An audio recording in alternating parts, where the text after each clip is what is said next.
I've personally already been threatened multiple times on social media, and when I agreed to pursue this, I expected as much. This isn't my first rodeo. But victims who step forward to have their voices heard should not be subjected to that kind of conduct. They should not be targeted. I want to say this, and I want to be clear about it. Although we are vetting each call as stringently as we can, I always start with a mindset that I believe victims. I believe victims because I understand the tremendous courage it takes to step forward. So if you're watching this, please hear me. If you're out there and you have been victimized, you are not alone. There is a great strength in numbers. You can seek redress. You can obtain justice. We can help you, and we will help you. That being said, as stated, we are vetting every call that we receive. We have had to turn away some. For each, we ask for corroboration. For each, we ask for the identity of witnesses. We also have collected pictures, videos, texts. We check venues, we check dates. We want to corroborate that the claims being made have legitimacy and merit. We have on staff now a former detective from the Major Offenders Unit of Houston Police Department who is helping us vet each claim. We're using our common sense. We're being stringent because, as I said, these are not easy cases. They're very tough. The process is hard, and in some cases, the process is very lengthy. These cases are hard to prove. Many times, it's the victim's word against the alleged perpetrator. Each of these victims will no doubt be publicly attacked by the alleged perpetrators, and in some cases, the general public. The feckless and cowardly keyboard warriors love to attack. We know what we're up against. We did not enter this fray blindly. I wish it was my last such fray. I wish this type of behavior wasn't so pervasive. But it is what it is, so we will press on. As I said, our law firms have been retained by 120 individuals at this point to pursue cases in civil court against Sean Diddy Combs. You should know, in this group, it is evenly divided between males and females. There are 60 males and 60 females who have joined us to pursue these claims as plaintiffs. In this group, 62% identify as African American, 30% are white, and the remainder are Hispanic or Asian. The victims are from more than 25 states. The majority are from California, New York, Georgia, and Florida. I don't want to focus on the ages of these victims. When we talk about the ages of the victims when the conduct occurred, it's shocking. Our youngest victim at the time of the occurrence was 9 years old. We have an individual who was 14 years old. We have one who was 15. 25 of the 120 individuals who are plaintiffs in these cases were minors at the time of the acts complained of. The time frame of the acts complained of is very wide. The conduct at issue spans from the years 1991 all the way till this year, 2024.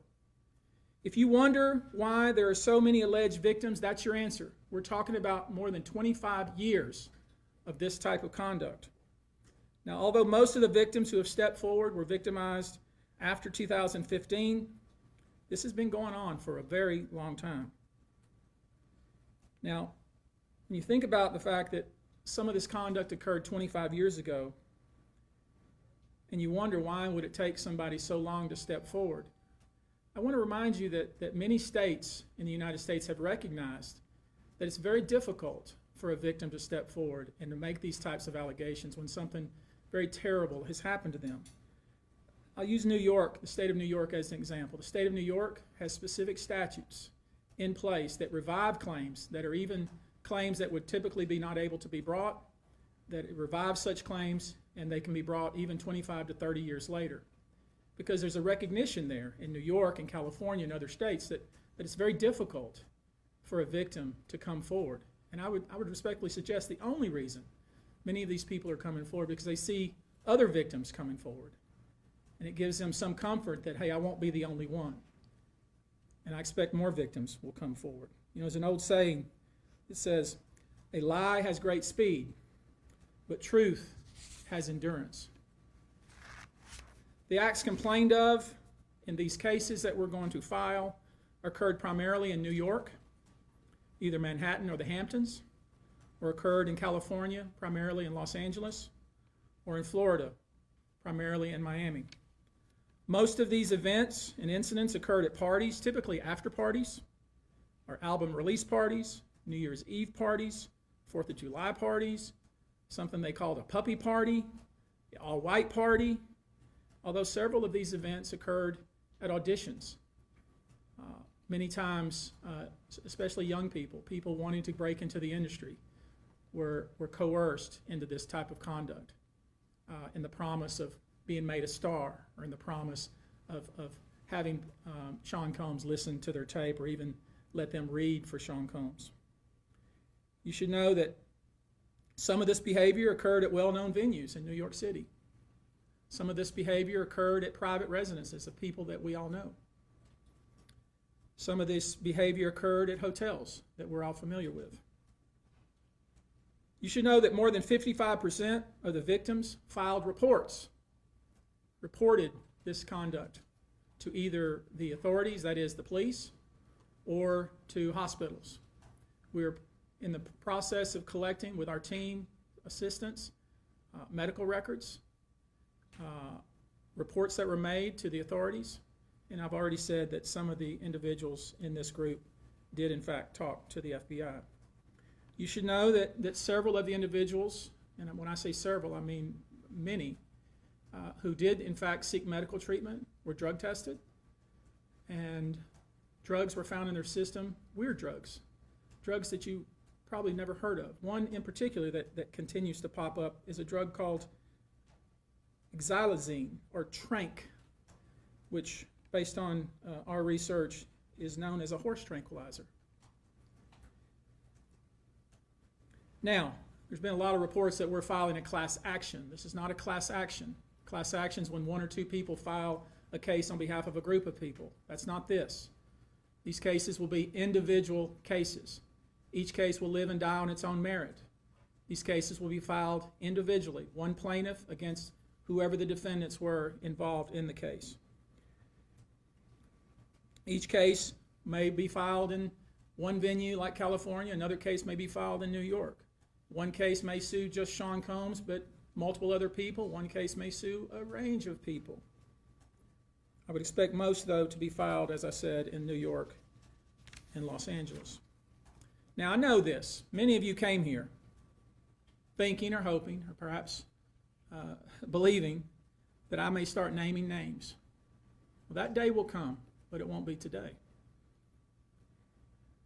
The day will come when we will name names other than Sean Combs, and there's a lot of names. It's a long list already. And of course, I already know who some of these individuals are, but because of the nature of this case, we're going to make damn sure that we're right before we do that. But the names that we're going to name, assuming that our investigators confirm and corroborate what we've been told, are names that will shock you. These are individual cases. There are indeed other perpetrators involved. They will be revealed when that particular individual case is ready to be filed. They already know who they are. And I'm talking here about not just the cowardly but complicit bystanders. That is, those people that we know watched this behavior occur and did nothing. And I'm talking about the people that participated, encouraged it, egged it on. They know who they are. I call them the facilitators of foul play, willing participants in vile conduct. As we identify them, each will be part of this case as defendants. These defendants will not only include individuals, but would also include corporate entities who ultimately profited off of this culture and behavior. I'm looking at banks, pharmaceutical companies, hotels. We know that many of these individuals were paid cash. We know that Many of these individuals involved, whether they were the ones being assaulted and abused or they're witnessing other people being assaulted and abused and then paid and threatened and told to leave. Typically paid 10 grand in cash and told to leave. And then threatened as they were leaving. So in addition to Sean Combs, you should know the defendants in these cases we're going to file will include anyone, of course, who engaged in the assault or exploitation, anyone who participated in such in any way, anyone who encouraged or facilitated this conduct, anyone who was in the room and watched it happen but made no effort to stop it, any venue or venue owner who was aware of what was going on but failed to stop it, any individual or entity who knew about the conduct and benefited from it but did nothing to report it or stop it, and any individual or entity who covered it up or helped cover it up. These people who know who they are should just come forward now. I would imagine, as we speak here, there are a myriad of people who are very nervous. You can't hide skeletons in the closet forever. I would expect there are many people out there right now who are desperately searching their memories as they delete their texts and data. Now, although these are, in fact, individual cases, there is a common theme, an MO, if you will. Typically, the victim is lured into a situation where he or she is given a drink. Typically, that drink, reported by these victims, is apparently laced with something. Once that drink takes effect, the perpetrators perform all kinds of sexual acts on the victims, many times passing him or her around as other people watch and enjoy the show, and then leave the victim ashamed, confused, injured, and wondering what happened. When the victim reaches out, he or she is told not to say anything. Sometimes there are threats of physical violence or financial repercussions or bodily harm. The claims we intend to bring will include the following: violent sexual assault or rape, sexual abuse, facilitated sex with a controlled substance, false imprisonment, compelling prostitution, sexual misconduct, dissemination of video recordings, false imprisonment, sexual abuse of minors. Given the large volume of cases, and given our other docket obligations, and given the fact that we want to be sure when we file these cases that they are fully vetted, I expect we'll start filing these cases against Sean Combs and other perpetrators within the next 30 days. Now, it's rare, sexual abuse, sexual exploitation, this type of activity is pervasive in our society, and it's rare we get a chance where we can really focus on this as a country and really focus on this about how pervasive this is and what we as collectively can do about it. So I thought I'd take this opportunity before I go into some of the individual cases and talk about some of the individual claims being made and so you'll get a sense of what this 120 people group looks like individually. I want to bring forward Carrie Paul. She's a national victim advocate who helps victims who have been victimized by this type of conduct. And she has some important words, and I hope you'll pay close attention. I think it's important that you hear from her.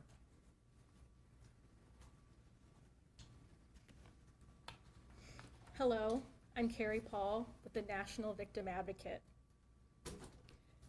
It's not easy for any survivor to come forward. Our culture doesn't believe survivors. It blames and questions them. Instead of showing support, many choose to enable abusers. The media runs stories asking why it took so long for survivors to come forward instead of asking what barriers exist.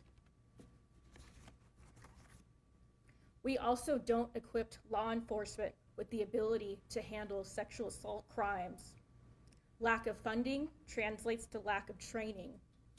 We have officers in the field that don't know what to say to a rape victim, and also an alarming amount of backlogged, untested rape kits. Prosecutors are focused on what they can prove in a case, and if so, how to do that at time of trial. Advocates and staff are stretched thin with growing caseloads in the criminal justice system.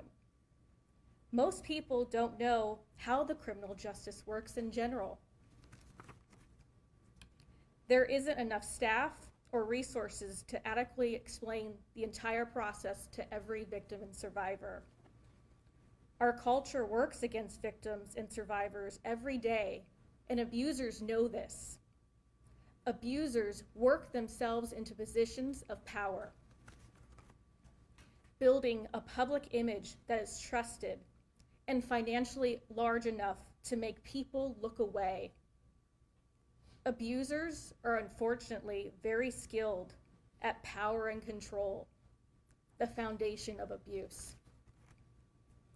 They seek victims who are vulnerable, such as children, their employees, and their intimate partners, all who see a different version than the public does, all who rely on the abuser in some way.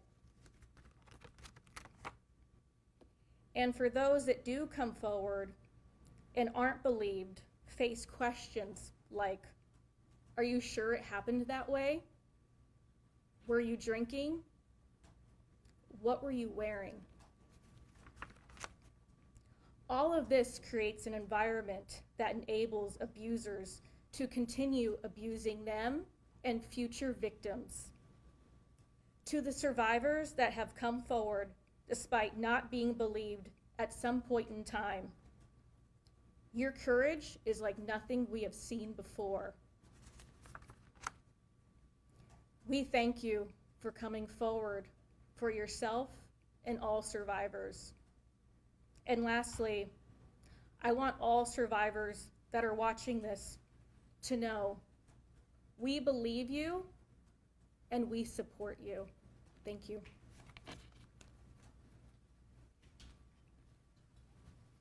I want you now to hear from my co-counsel, Andrew Van Arsdale.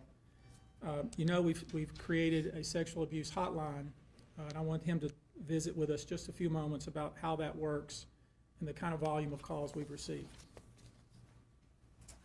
Thank you, Tony. Like Tony said, my name is Andrew Van Arsdale. I'm the managing partner of ABA Law Group. We have offices in California, Montana, and North Carolina. To build off of what you just so well said, it's very hard to come forward. And given what we've experienced the past 10 days is really unprecedented in my career, at least. We represent thousands of survivors of abuse, and never, ever in a 10-day period have we seen over 3,000 people come forward, or we've confirmed and decided to investigate and represent 120 people, while we're continuing to work through another 100+ cases to prove them up, to validate what had happened here, and to hold those that are responsible accountable. And so like Tony said, we've set this up. It's 1-800-200-7474. I have a team of people standing by literally. If you know that this happened to someone and you have information about it, please contact us. If this happened to you, come forward. There's attorney-client privilege here. What you tell us is in confidence. Yes, we'll have to go out and build your case, but we will protect you. And the other thing that I want to say is the pattern and practice of this, again, is unprecedented. Over 30+ years of the same sort of events happening, people thrust into the circle reportedly, and horrible things happening to them as a result. And from talking to these people that have come forward these past 10 days, I can tell you unequivocally that because the federal government did what it needed to do and indicted this man, that they put him in jail and a judge kept him in jail, they tell me directly, this validates my feelings. For so long, I thought it was my fault. What is it about me that put myself in that scenario? What was I wearing at the time? What did I do to be subjected to such horrific treatment at these people that I was trying to trust? Well, we know now it was not your fault. You were victimized by a group of powerful people that operated for 30 plus years, taking advantage of their wealth and the power that they held within the music industry. So again, thank you to every single person that has come forward and contacted our office over the past 10 days. If you or someone you know suffered the same sort of treatment, please contact us at the number behind me and we will help you. Thank you. I think it speaks to how important this issue is in the United States and frankly internationally, that we have reputable people here that want to provide kind of information that I think victims need to hear, witnesses need to hear, the public needs to hear. Let me introduce to you now Olivia Rivers from the Texas Association Against Sexual Assault, and let her visit with you a few moments about these types of cases. Thank you. Good afternoon, everyone. My name is Q. Olivia Rivers. I am just served my 6th year as the board chair for the Texas Association Against Sexual Assault. I'm also the CEO for the Bridge Over Troubled Waters, which is a local rape crisis center here in the Houston area. So thank you for being here as we address these heinous crimes. Sexual assault is not just a crime of violence against the body. It's an assault on the very essence of human dignity and safety. It shatters lives, it destroys confidence, and all too often, it leaves survivors feeling like they are voiceless, isolated, and vulnerable. The reality for many survivors is that coming forward to report their assault is one of the most difficult and daunting tasks that they will ever have to do. And for some, it may take days, months, or even years to speak up, if they ever do. The reasons for this have been mentioned, but include the fear of being disbelieved, being blamed or judged, and of course, retaliation. The trauma of the assault itself being compounded by the trauma of the criminal justice process, where survivors must relive their experience in order to seek justice. And these feelings and fears are further exacerbated when the allegations are against prominent figures in the entertainment industry or Hollywood. Cases involving powerful figures often attract significant media attention, which can deter victims from coming forward due to fear of public exposure or scrutiny. The intense focus on these high-profile cases can make survivors feel that their personal lives are being put under a microscope, causing further emotional distress. These allegations mentioned here today, as reported, reflect deeply troubling claims that deserve thorough investigation, and no individual, regardless of their stature, is above the law or public accountability. Sadly, the statistics paint a very disturbing picture. According to the National Sexual Violence Resource Center, 1 in 3 women and 1 in 6 men will experience some form of sexual violence in their lifetime. In the US alone, there are approximately 463,000 victims of rape or sexual assault every year, and these numbers barely scratch the surface, as sexual violence remains one of the most underreported crimes. But the numbers that follow tell an even more troubling story. Only about 23% of sexual assaults are reported to law enforcement. Of those, just 5% lead to an arrest, and even fewer, less than 1% of reported cases, ever result in a conviction, which is a devastating gap between the crime and the justice that survivors deserve. I want to briefly focus on our state here in Texas. According to the Texas Association Against Sexual Assault, 6.3 million Texans, men and women, will experience some form of violence. That's every 2 minutes someone is sexually assaulted, meaning during the course of this press conference, around 60 individuals will forever be changed by this violence. And those are just a few of the victims. Obviously, this is unacceptable. We cannot allow this cycle of silence and inaction to continue. We have to create an environment where survivors feel empowered to come forward, where they are met with empathy and respect and support, not skepticism and blame. We have to ensure that our legal system is equipped to handle these cases with the seriousness they deserve, and that survivors have access to the resources that they need beyond the legal courtroom. We have to address the root causes of this epidemic: prevention, awareness, and fostering environments where respect, consent, and safety are non-negotiable values. Additionally, support for survivors has to be holistic. They have to have access to counseling, medical services, legal advocacy, and of course, community support, regardless of whether they choose to report or not. To every survivor who has come forward, your bravery is an inspiration. To those who are still grappling with their decision, know that you are not alone and that your voice matters. Your story matters. We see you, we believe you, and we are committed to fighting for a future where sexual violence is no longer tolerated and where justice is not the exception, but the standard. Thank you. I want to visit with you real quickly before we close here about some specific instances without disclosing the victim's name. You probably know that depending on the age of the victim, you can file these cases, these individual cases, under Jane Doe or John Doe. Each state is different in that respect.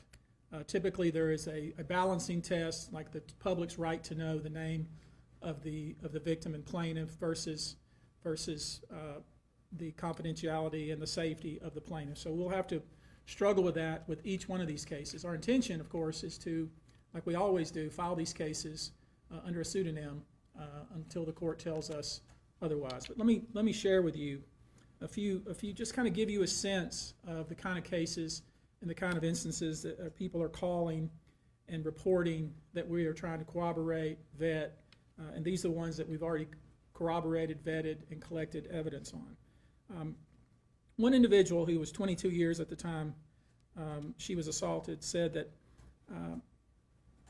the typical MO at one of these parties that have been widely discussed in the press was that when you were handed a drink, and now we know that the drink is laced with something, if you refused to drink it, you were kicked out of the party.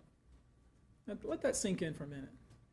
I mean, the admission to this party was that you had to drink the chosen drink that was handed to you, and now we know that in most cases, I would say 90% of the cases, these individuals were drugged with some sort of drug. That was kind of the MO. Another instance, this individual who was 9 years old at the time was taken to an audition in New York City with Bad Boy Records. Other boys were there to audition as well. All of them were trying to land a record deal. All of them were minors. This individual was sexually abused, allegedly by Sean Combs and several other people at the studio in the promise to both his parents and to him himself of getting a record deal. Another instance, another minor, told allegedly by Sean Combs that he would make him a star, but he needed to visit with him in private about it, away from his parents. Once they were in a private area, allegedly Mr. Combs made the victim perform oral sex upon him.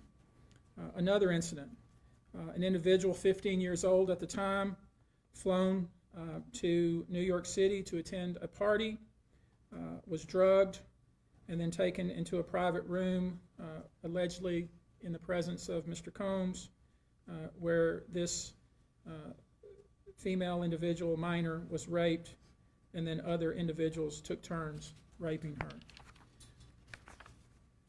Another individual, 26 at the time of the occurrence, was picked up by, allegedly, by Mr. Combs and several other people in a black SUV from the airport, was given one drink in the SUV, and then literally woke up the next day not knowing what had happened, but with pain and damage to both her vagina and her anus, where she then went to the hospital.